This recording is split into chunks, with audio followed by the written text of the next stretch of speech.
Hi guys, in this video I'm going to be showing you how to use the drop-off feature on Terminal Africa's website.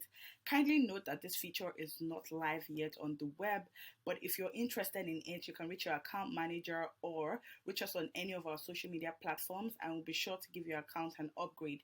Alternatively, you can use it on our mobile app, just update the app and it's ready to use. So without further ado, let's get right into this video. So first you want to log in to your account and then you want to book a shipment like you normally would do.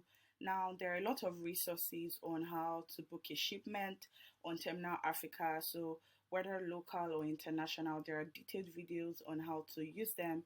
So be sure to check them out if you don't know how to. I'm going to put my sender's information.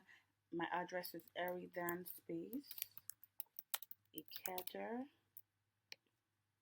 Yeah, my details are here automatically because I have put them before. Continue.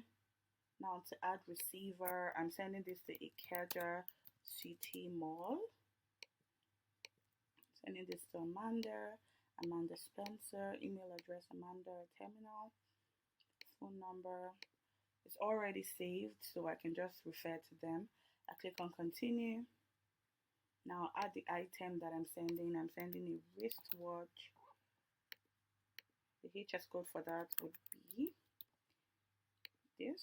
The weight is 4 kg. I already weighed that, so I know the quantity is 1 and the value is 100,000 naira.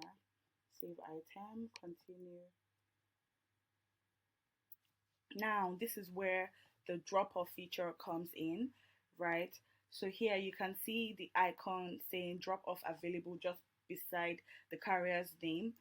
So yeah, DHL and FedEx has the drop off feature. So I'm going to be using DHL Express to send it. Would you like to drop off a shipment? Yes, I would like to drop off. Now I'm going to pick a hub that is closest to me. 45 Allen Avenue is closest to me, so I'm going with that and save and continue. Purchase insurance, of course. Insurance is something that I always would buy, and I would advise that you do that also just for the extra security. Now I click on continue. Review shipment. I want to look at everything to be sure that everything is fine, all my details are correct and good to go. Now after you have made payment, which is the final stage in booking the shipment, making payment, when you're going to drop off, ensure that you take your shipping label and your shipping invoice to the drop off location so that your shipping process is smooth and seamless. So yes, that is all for the drop off feature. Thank you.